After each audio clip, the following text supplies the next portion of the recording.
포병 전력의 사거리를 확장하기 위한 대한민국 포방부의 욕심은 끝이 없었습니다. 한국형 엑스칼리버로 명명되던 GJM을 뛰어넘어 이제는 아예 전투기의 미사일에서나 사용되던 기술마저 포병에게 접목하려는 괴물 같은 집념을 보여주고 있습니다. 우리 대한민국이 미티어와 한국형 공대공 유도탄에 사용되는 덕티드 램제트 기술을 포병용 포탄에 접목하여 사거리를 혁신적으로 늘린다는 계획을 발표한 것인데요. 이미 사거리 60km의 포병 전력을 확보한 한국에서 또다시 새로운 방식의 포탄을 개발하여 획기적인 사거리를 보유하겠다는 계획을 발표하자 전 세계의 포병은 경악을 금치 못하고 있습니다. 여기에 더해 한국형 엑스칼리버로 불리는 유도포탄의 핵심인 탄도수정 신관까지 연구 예산이 책정되면서 세계 최강의 미국도 달성하지 못했던 포병의 사거리 확장을 한국이 이룰 수 있게 되었습니다. 사실 그동안 한국 포병은 세계 최강의 전투력을 가지고 있었음에도 불구하고 이를 시기한 다른 국가들로부터 과도한 폄하와 근거 없는 낭설에 시달려왔습니다. 사촌이 땅을 사면 배가 아픈 것처럼 한국을 질투하는 주변국의 견제를 집중적으로 받아왔는데요. 미국을 제치고 세계 최강을 꿈꾸던 중국은 정작 한국이 더 강력한 포병 전력을 보유한 것을 두고 K9 자주포는 설계만 그럴듯하고 현실은 견인포에도 파괴되는 불량품이란 거짓된 망언을 일삼았습니다. 또한 한국에게 밀려 자주포 시장의 점유율을 잃어가던 독일은 K9이 유럽에서 판매되는 이유는 자주포의 성능이 좋아서가 아니라 그저 가격이 저렴하기 때문이라는 발언으로 했어 K9의 성능을 무시하려 했습니다. 하지만 중국과 독일 등이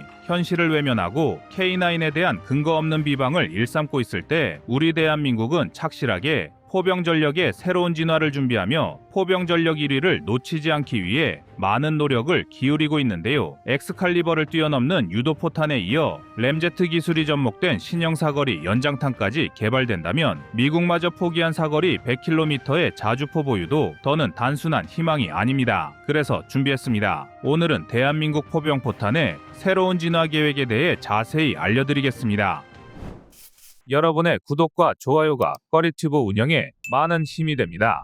여러분들 잠시만요. 휴대폰 쓸 때 여기 모르면 최대 50만원 손해입니다. 전환지원금이 최대로 나오고 오직 아정당에서만 가능한 비밀지원금도 있습니다. 부가 서비스 가입 없이 지원금 최대로 받고 지금 주문하면 오늘 바로 받아볼 수도 있습니다. 거기다 약정 끝난 인터넷과 정수기를 가만두면 최대 77만원 손해입니다. 법이 정해준 지원금 꼭 챙겨받으세요. 아정당은 365일 주말에도 밤 10시까지 무료 상담 가능합니다. 포장이사, 이사청소도 한 번에 가능하니 무료 견적도 꼭 받아보세요.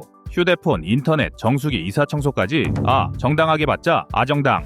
포병의 사거리를 연장하는 것은 모든 국가와 지상전력의 오랜 고민거리였습니다. 적보다 더 먼 거리에서 안정적으로 화력을 지원할 수 있다는 건 최전방에서 적진을 돌파하는 보병의 승리를 위해 매우 중요한 전략적 요소입니다. 만약 아군의 포병이 충분한 화력 지원을 하지 못하고 적 포병에게 제압당한다면 방어선을 돌파하려는 보병은 제대로 된 전투력을 발휘할 수가 없습니다. 그렇기 때문에 포병은 시대를 거듭할수록 적보다 더욱더 긴 사거리를 유지하기 위한 발전을 계속해왔는데요. 하지만 세계 최강을 자랑하던 미국조차도 사거리 100km를 달성하기 위한 XM2001 크루세이더의 개발을 포기했을 만큼 포병의 사거리를 증가시키는 건 상당히 어려운 일입니다. 하지만 우리 대한민국은 달랐습니다. 자주포의 최강자라 자부하던 독일의 펜저하우비츠 2000도 달성하지 못한 60km의 사거리를 달성한 데 이어 이번에는 그동안 전투기의 미사일에서 사용하던 덕티드 램제트 기술을 접목한 포탄마저 개발에 착수한 것입니다. 덕티드 램제트 기술은 고속 비행체의 추진 시스템 중 하나로서 연소실로 공기를 유도하여 연료와 혼합한 후 고속으로 배출하여 추진력을 얻는 방식입니다. 덕티드 램제트 기술은 마하 이상의 속도에서 최적의 성능을 발휘할 뿐만 아니라 공기 중의 산소를 이용하기 때문에 연료 효율이 높고 더 작은 연료 탱크만으로도 최적의 비행 효율을 얻을 수 있어 포탄의 성능은 그대로 유지한 상태에서 무게만 줄이는데도 효과적입니다. 지금까지는 주로 공대공 미사일의 사거리를 증가시키기 위해 사용되었던 기술인데 우리 대한민국은 이러한 덕티드 램제트 기술을 포탄에 접목하여 사거리를 획기적으로 늘릴 계획에 착수한 것입니다. 155mm 포탄에 덕티드 램제트 기술이 완벽하게 접목된다면 100km 이상의 사거리도 확보할 수 있을 것으로 전망되는데요. 하지만 덕티드 램제트 기술은 고난도의 기술적 완성도를 요구하기 때문에 절대 쉬운 방법이 아닙니다. 해당 기술을 적용한 대표적인 미사일인 미티어만 하더라도 총 개발 기간은 25년, 집중 개발 기간만 따져도 약 17년의 세월이 필요했고, 덕티드 램제트 기술을 활용한 한국형 중장거리 공대공 미사일도 양산 기간과 실전 배치 완료를 포함하여 약 13년의 개발 기간을 가지고 있을 정도로 덕티드 램제트 기술을 활용하여 무기 체계를 개발한다는 것은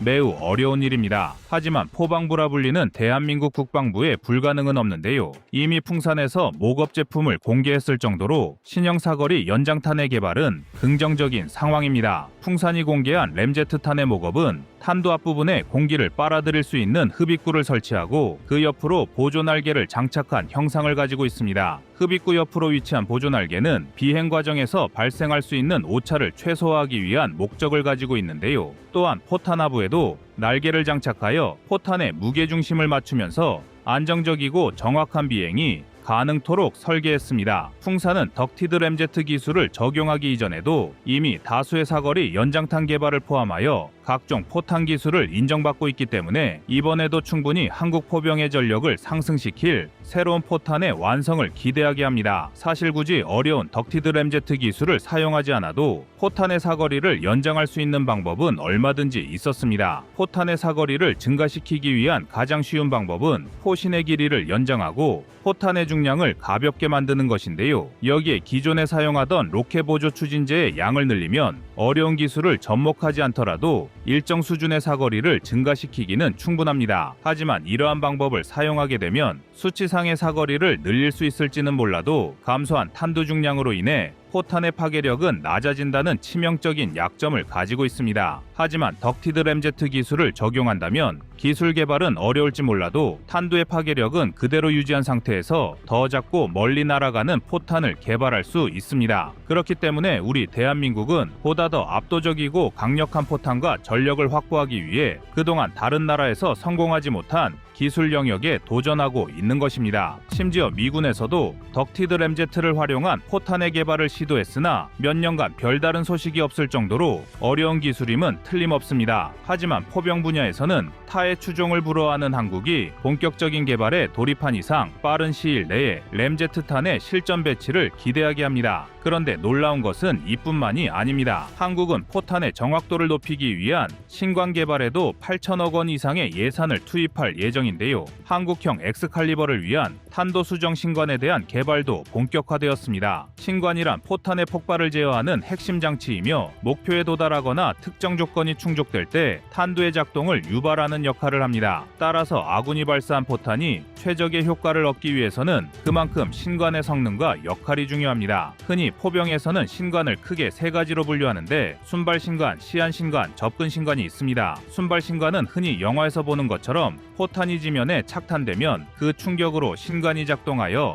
포탄을 파열시키는 방식을 의미합니다. 가장 표준이 되는 신관이지만 지면에서 포탄이 파열하기 때문에 참호나 엄폐물에 의해 살상 효과가 반감될 수 있는데요. 이를 보완하기 위한 신관이 시한 신관과 접근 신관입니다. 시한 신관은 시한 폭탄처럼 시간을 장입하여 포탄이 비행 중에 공중에서 파열할 수 있도록 운용할 수 있으며, 접근 신관은 포탄이 비행하는 상황에서 전파를 발신하여 정해진 범위 안에 표적이 들어오면 포탄을 파열시키는 방식으로 운용합니다. 이렇듯 포병은 다양한 신관을 상황에 맞게 결합하여 포탄의 효과를 극대화하는 전략을 구사합니다. 그리고 우리 대한민국은 기존의 신관과 사격 전술에만 머물러 있는 것이 아니라 탄도 수정 신관을 개발하여 미국의 엑스칼리버를 능가하는 명중률의 포탄 제작에 들어간 것입니다. 미국의 엑스칼리버는 이라크 전쟁에서 92%의 명중률을 보여주었으며 오차 범위도 불과 4m 수준으로 포탄이 미사일 수준의 성능을 보유할 수 있다는 것을 실전에서 입증하였습니다. 하지만 GPS 교란 기술이 발전한 러시아 우크라이나 전쟁에서는 불과 6%대에 불과한 명중률을 보여주며 치명적인 약점을 노출하기도 했는데요.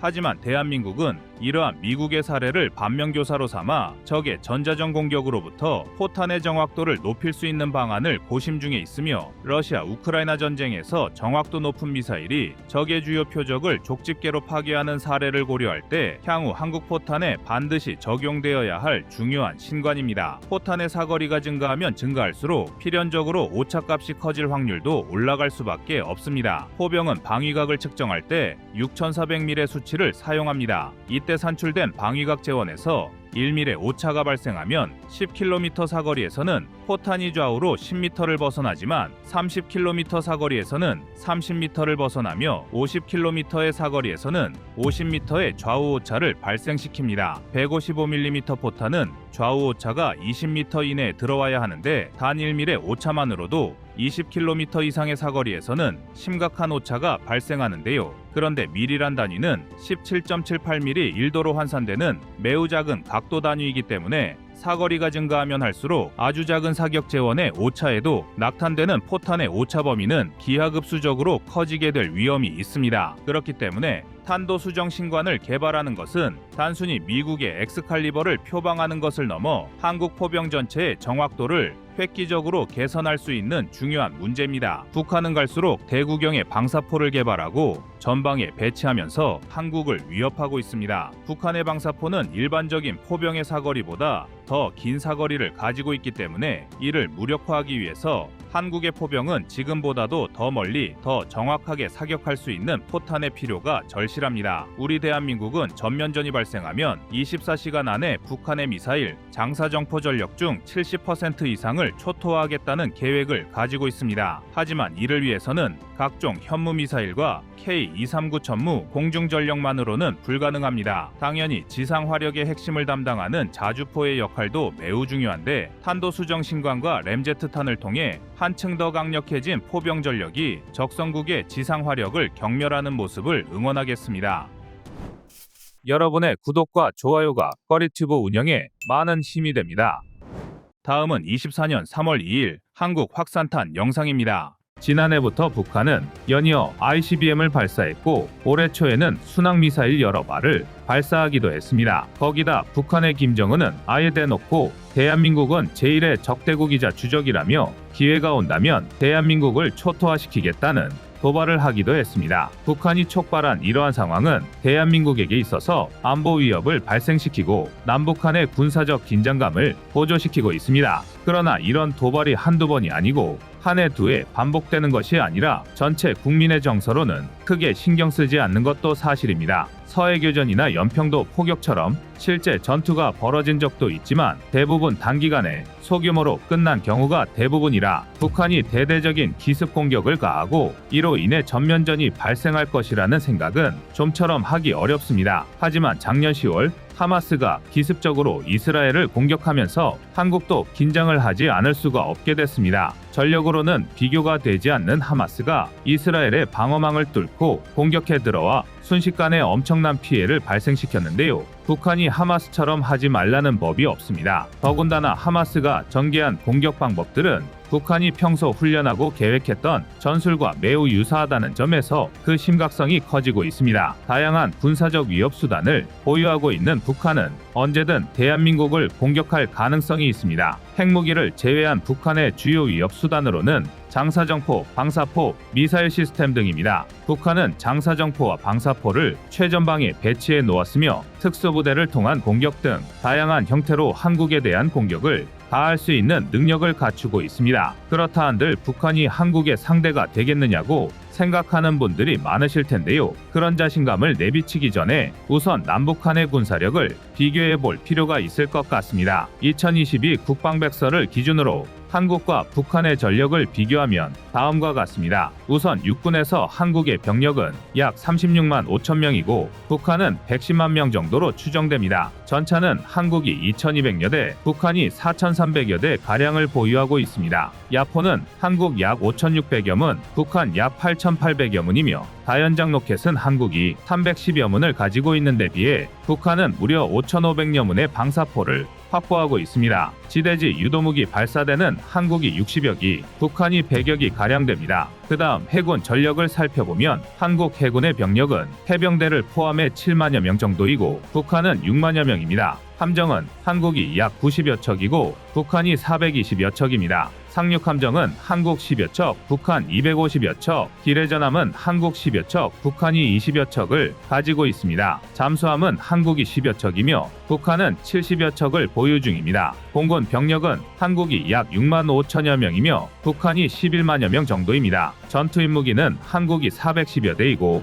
북한은 810여 대로 약 2배가량 차이가 납니다. 공중기동기는 한국이 50여 대인데 비해 북한은 350대에 달합니다. 한국 공군은 감시통제기가 70여 대, 북한은 30여 대이고 훈련기는 한국이 190여 대, 북한은 80여 대, 헬기는 한국이 700여 대, 북한이 290여 대입니다. 병력이나 무기의 보유 물량에서는 북한이 한국을 앞서는 것처럼 보이지만 질적인 면, 특히 해군과 공군의 무기체계에서는 비교가 안 될 정도로 한국이 압도적으로 뛰어납니다. 하지만 질적으로 우수하다고 해서 북한의 물량을 우습게 볼 수는 없습니다. 대한민국의 병력은 지속적으로 감소하는 추세를 보이고 있습니다. 2022 국방백서에 따르면 한국의 병력은 약 50만여 명으로 이는 이전에 오랫동안 유지되던 65만 5천여 명에서 약 15만 5천 명 정도 감소한 숫자입니다. 병력 부족은 한국의 군사력을 위협하는 중요한 문제 중 하나입니다. 병력의 감소로 인해 군의 전투력과 대응 능력이 저하될 수 있으며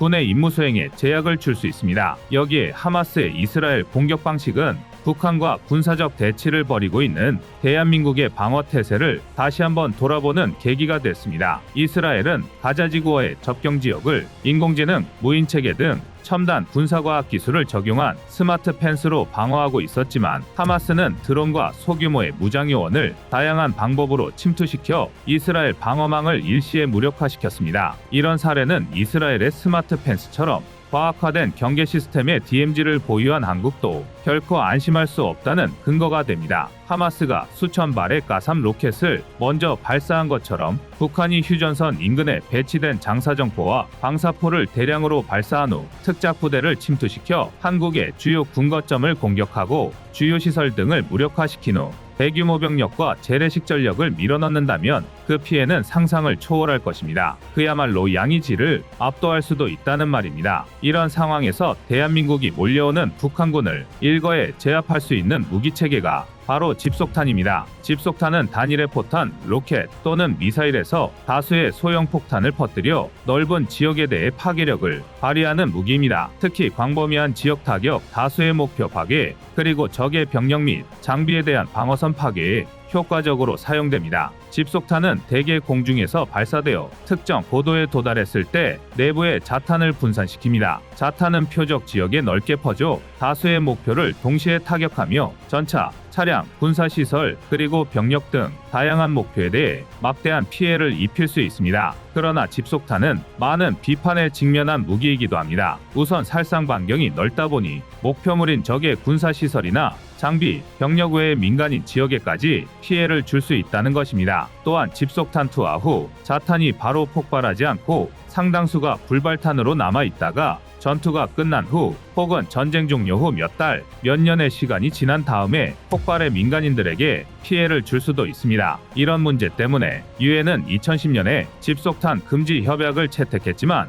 미국, 중국, 러시아, 우크라이나, 인도, 폴란드 등은 협약에 가입하지 않았으며 한국과 북한도 여기에 포함됩니다. 집속탄의 이런 문제점과 국제적 우려에도 대한민국이 집속탄을 보유하고 생산하는 이유는 명확합니다. 유사시에 집속탄으로 방어해야 할 대상이 있기 때문입니다. 앞서 언급했듯이 북한이 핵무기를 사용하지 않는다는 전제하에 재래식 전력으로 한국을 공격한다면 질적인 면에서는 우리에게 상대가 되지 않을 겁니다. 하지만 압도적인 병력이나 전차와 항공기 등 엄청난 물량의 군장비는 성가시더라도 하나하나 파괴해야 하고 이 와중에 크든 적든 아군의 피해도 발생할 수밖에 없습니다. 특히 장사정포와 방사포 등 북한 화포의 공격은 우리에게 심각한 위협이 될 수 있는데요. 이럴 때 북한의 대규모 물량을 쓸어버리는 데는 집속탄만한 것이 없습니다. 중국의 위협 역시 마찬가지입니다. 한반도에서 전쟁이 발발했을 때 중국이 북한의 국경을 통해 개입할 확률이 매우 높은데요. 중국이 우리 군과 관련해서 가장 경계하고 있는 무기체계 중에 하나가 바로 집속탄입니다.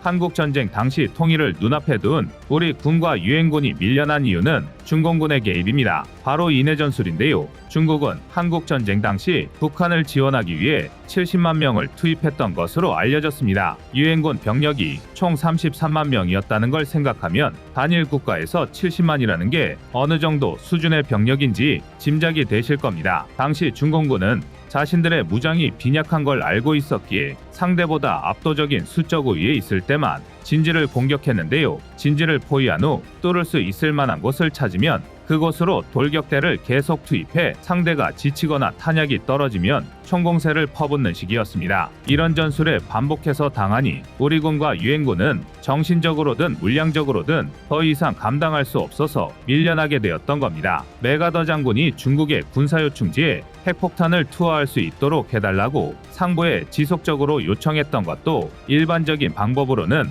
인해 전술에 대응할 수 없다는 판단 때문이었습니다. 이런 역사적 교훈 때문이라도 한국에게 집속탄은 포기할 수 없는 무기체계입니다. 대한민국이 자체적으로 생산하는 집속탄들도 여럿 있는데요. 현재 한화 등에서 다목적 자탄 및 천무 다연장 로켓용 등 9종류의 집속탄을 생산 중인 것으로 알려졌습니다. 특히 K239 천무로 집속탄을 발사할 경우 최소 300개에서 최대 900개의 자탄을 퍼부어 축구 경기장 3개에 해당하는 면적을 초토화시킬 수 있습니다. 탄도미사일 현무투에 집속탄 탄두가 사용되기도 하는데요. 활주로나 미사일 기지 등 적의 중요시설을 무력화하는 데 사용합니다. 당연히 집속탄의 특성을 가장 잘 활용할 수 있는 공중투하용 집속탄도 만들고 있는데요. 대표적인 공중투하용 집속탄인 K-12-58 항공폭탄의 경우 최대 650개 이상의 자탄을 지상에 뿌릴 수 있습니다. 그래도 집속탄의 자탄이 불발탄으로 남으면 민간인 피해가 발생한다는 것은 사실인데요. 최근 우리 방산기업 중 한 곳에서 집속탄의 자탄이 정상 기폭하지 않아도 모두 자폭하는 기능을 갖춘 스마트 자탄을 개발했는데요. 이 집속탄의 자탄은 불발률이 0.1% 이하여서 민간인 피해가 거의 발생하지 않는다고 합니다. 국제인권단체 등은 대한민국에게 집속탄을 사용하지 말고 보유한 집속탄도 폐기하라고 요구를 하지만 우리의 안보와 평화를 위해 집속탄은 어쩔 수 없는 선택입니다. 북한이나 중국처럼 엄청난 물량과 병력을 보유한 주변국이 대한민국의 안보를 위협하는 한 집속탄을 포기하기는 어려울 것 같습니다. 여러분의 구독과 좋아요가 꺼리튜브 운영에 많은 힘이 됩니다. 다음은 23년 3월 22일 신형 호위함 영상입니다. 중국이 서해상에 무력 도발을 감행하고 있습니다. 오는 24일까지 서해 북부해역에서 실탄 사격을 동반한 함정훈련을 자행한 것입니다. 그러나 이렇게만 말씀드리면 자세한 내막을 모르신 채 중국이 자국 앞바다에서 훈련하는 걸로 지나치게 호들갑 떠는 것 아니냐고 생각하실 수도 있습니다. 서해는 대한민국의 영해임이 명백하지만 동시에 중국의 황해와 겹쳐 있는 것도 무시할 수 없는 사실인데요. 그렇다 보니 어쨌든 중국의 바다이기도 하다라는 생각이 드실 수도 있습니다. 그러나 진짜 중요한 건 중국이 실탄 사격 훈련을 자행한 위치입니다. 중국 해사국은 대부분의 군사훈련이 시작되기 전에 진입금지 해역을 공개하는데요. 이 위치 정보에 따르면 이번 실탄 사격 훈련은 우리가 흔히 요동반도라 부르는 랴오둥반도 다레낭과 산둥반도 옌타양 사이 해역에서 진행 중입니다. 일부러 대한민국을 압박하기 위해 한반도에서 가장 가까운 두 지역의 해양 전력을 동원한 것입니다. 그리고 실제로도 이 해역은 NLL에서 고작 수십 킬로미터밖에 떨어져 있지 않은 완충 지역인데요. 이는 명백한 무력 도발입니다. 정상적인 국가라면 양국의 외교 관계를 고려해서라도 최대한 접근을 삼가는 게 정상입니다. 게다가 중국은 서해상 무력 도발에 늘상 02형 미사일 고속정을 동원해왔습니다. 02형은 함급에서도 알 수 있듯이 전장 42.6m, 전폭 12.2m, 만재 배수량 244톤의 비교적 소형 함정인데요. 1990년대까지 연안 방어를 담당했던 구식 함정들이 대거 퇴역하고 2010년 중국의 대양해군 전략이 본격적으로 시작되기 전까지 약 10년간의 전력 공백을 메우기 위해 대규모로 생산된 함정입니다. 당시 중국은 정말 붕어빵 찍어내듯 022형을 생산해냈습니다. 2000년대 초반만 하더라도 중국은 아직 공산주의가 물러온 가난의 태를 벗지 못한 상태였는데요. 그럼에도 한편에선 대양해군을 꿈꾸며 초대형, 초고가 함정 건조를 추진 중이었습니다. 그리고 이는 곧 연안방어에 대한 예산 감축으로 이어졌는데요. 이런 악조건 속에서 탄생한 022형은 고작 4천만 달러, 현재 환율 기준 약 525억 원 정도의 적은 가격에 필요한 최소한의 무장만을 탑재하게 되었습니다. 과도기에 탄생한 일종의 땜빵용 함정이라고 할 수 있는데요. 하지만 그렇다고 해서 절대 무시할 만한 전력은 아닙니다. 소형 함정인 만큼 중국은 대한민국과의 물리적 거리가 짧은 서해상의 주요 전력으로 022형을 운용하고 있습니다. 더군다나 중국은 전 세계에서 1, 2위를 다툴 만큼 많은 인구를 보유한 탓인지 장병들의 목숨을 소중히 여기지 않는데요. 중국 무기 체계의 운영 방식을 보면 우크라이나에서 자국군을 대상으로 고기 분쇄기를 돌리고 있는 러시아와 대단히 흡사합니다. 이런 기조는 해군 전력에도 고스란히 반영되어 있는데요. 대표적으로 022형을 봐도 대단히 공격적인 무장을 탑재하고 있다는 걸 알 수 있습니다. 조금 노골적으로 말하자면 적함정에 화력을 쏟아붓고 그대로 장렬히 산화하라는 수준인데요. 우선 022형의 가장 기본적인 무장은 AK-630입니다. AK-630은 분당 4,000에서 5,000발을 발사할 수 있는 65구경 유결 게틀링건 전무기 체계로 러시아에서 개발되어 동구권을 대표하는 시위주로 자리 잡았는데요. 022형은 함수 전면부에 탑재된 AK-630을 이용해 기본적인 대공, 대함, 대수상 작전을 전부 수행합니다. 딱 봐도 상당히 빈약한 무장이라는 걸 알 수 있는데요. 당연히 이게 무장의 전부는 아닙니다. 022형 한미를 보면 독특한 사각형 구조물 2개를 확인할 수 있는데요. 이는 022형의 주무장인 미사일 발사관입니다. 022형은 바로 이 미사일 발사관 때문에 대한민국 해상안보에 심각한 위협이 되었는데요. 일례로 022형의 4발씩 총 8발을 탑재할 수 있는 1802 대한미사일은 사거리가 120에서 180km에 육박합니다. 앞서 중국 해군의 실탄 사격 훈련 위치를 기억하고 계신다면 이게 왜 위험한지 단박에 눈치채셨을 텐데요. 이 정도 사거리라면 NLL 이북에서도 서해 5도 인근에서 경계작전을 수행 중인 우리 해군 함정을 직접 타격할 수 있습니다. 게다가 022형은 단 2발이긴 하지만 홍야오 초장거리 함대지 순항미사일을 탑재할 수 있습니다. 소련의 KH-55를 기반으로 개발된 이 순항미사일은 초기형도 사거리가 600km에 달합니다. 심지어 후기 개량형인 HN3의 경우 사거리만 무려 3000km 이상으로 추측됩니다. 비록 홍야오 미사일 계열이 마하 0.7에서 0.9의 느린 속도인데다가 022형에서 발사하는 경우 함정의 레이더를 사용하기 때문에 명중률은 굉장히 낮을 수도 있다는 게 복병이긴 한데요. 그러나 이를 감안하더라도 022형만으로 서울에서 부산까지 대한민국 전역을 타격할 수 있다는 건 상당히 심각한 문제입니다. 이를 알고도 중국 앞바다에서 하는 훈련이니 무력 도발이라고 말할 수 없다라고 주장하실 수 있는 분은 없으실 텐데요. 군사 전문가들은 중국이 이 정도로 초강수를 둔 데에는 최근 역대 최대 규모로 치러진 한미연합훈련에 이유가 있는 것으로 보고 있습니다. 쉽게 말해 중국은 지금 대한민국에 미국과 친하게 지내지 말라며 떼를 쓰고 있는 건데요. 문제는 중국의 군사력을 생각하면 어린애 억지 쓰기 수준의 도발이라 해도 대한민국 안보에는 심각한 위협이라는 것입니다. 중국은 만약 대한민국이 양안전쟁에서 미국 측에 힘을 싣기라도 한다면 거리낄 것 없이 서해 무력투사를 단행할 확률이 높습니다. 물론 그렇다고 무작정 걱정만 할 필요도 없습니다. 아이가 떼를 쓰면 엄하게 다스릴 필요가 있듯이 대한민국도 중국을 위해 매를 들었습니다. 바로 지난 3월 초 6번 함인 포항함까지 해군 인도가 완료된 대한민국 해역함대의 주력 FFX 배치2입니다. 1번 함의 이름을 따 대구급 호위함이라고도 통칭하는 FFX 배치2는 2023년 올해 7번 함인 천안함, 8번 함인 춘천함까지 취역이 예정되어 있는데요.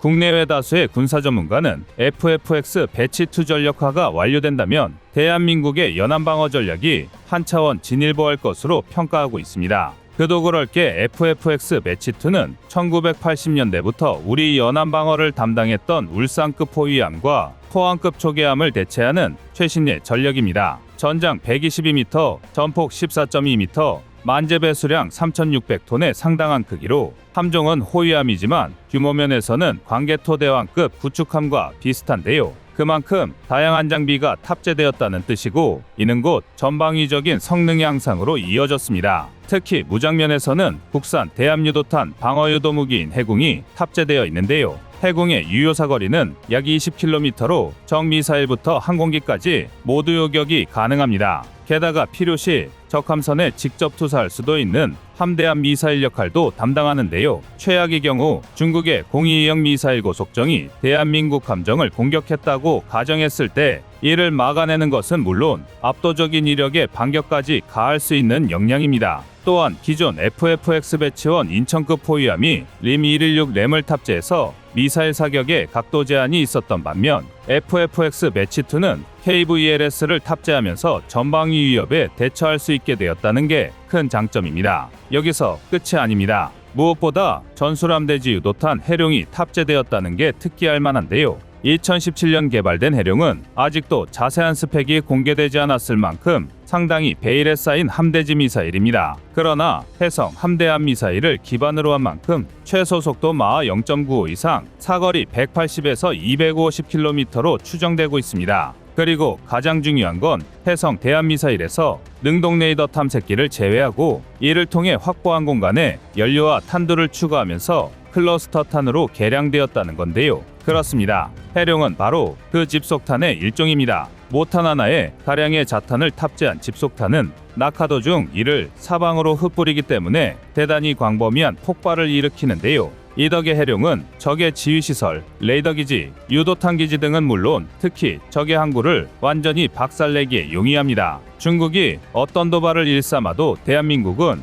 아예 적의 원점을 파괴할 수 있는 능력을 보유한 건데요. 중국처럼 소위 물량발로 전력을 구성한 게 아니라 적재적소에 압도적인 화력의 전력을 배치함으로써 보다 효율적인 전략을 선택한 것입니다. 실제로 FFX 사업은 배치2에 이어 FFX 배치3, FFX 배치4까지 동시에 진행하고 있습니다. 먼저 2024년 일본 함인도를 목표로 건조 중인 FFX 배치3는 길이 129m에 경하 배수량만 3,600톤에 달하는데요. 이쯤이면 사실상 배수량만으로는 구축함과 호위함을 구분하는 게 무의미해집니다. 게다가 FFX 배치3는 사면고정형 다기능 위상배열 레이더를 탑재하면서 360도 전방위 탐지 및 추적이 가능해질 전망인데요. 심지어 최대 4,000개의 목표물을 동시에 감시하는 게 가능합니다. 중국이든 북한이든 또는 일본이나 다른 어떤 나라라 하더라도 FFX 배치3의 레이더망에서 벗어나는 게 불가능해지는 것입니다. 실제로 FFX 배치3의 레이더는 완성형 스텔스기라는 F-35A까지도 포착하는 게 가능한데요. 여기서 끝이 아닙니다. FFX 배치4는 아직 청사진을 그리는 중이지만 경하 배수량 기준으로 4,500톤급 이상으로 건조될 예정입니다. 이것만 해도 이미 이순신급 구축함과 엇비슷한 크기로 그만큼 최신화된 기술이 접목될 텐데요. FFX 배치3 건조 예정이 6척, FFX 배치4 건조 예정이 6척으로 대한민국의 호위함 전력이 모두 완성될 2030년대면 총 26척을 운용할 전망입니다. 호위함은 연안부터 원해까지 모든 작전을 담당할 수 있는 대한민국 해군의 창끝입니다. 전술적으로도 전략적으로도 운용할 수 있는 최적의 함정인데요. 부디 하루빨리 적성국의 떼쓰기를 혼내줄 수 있는 대한민국의 매가 더욱 매서워지길 바라겠습니다. 이상 꺼리튜브였습니다.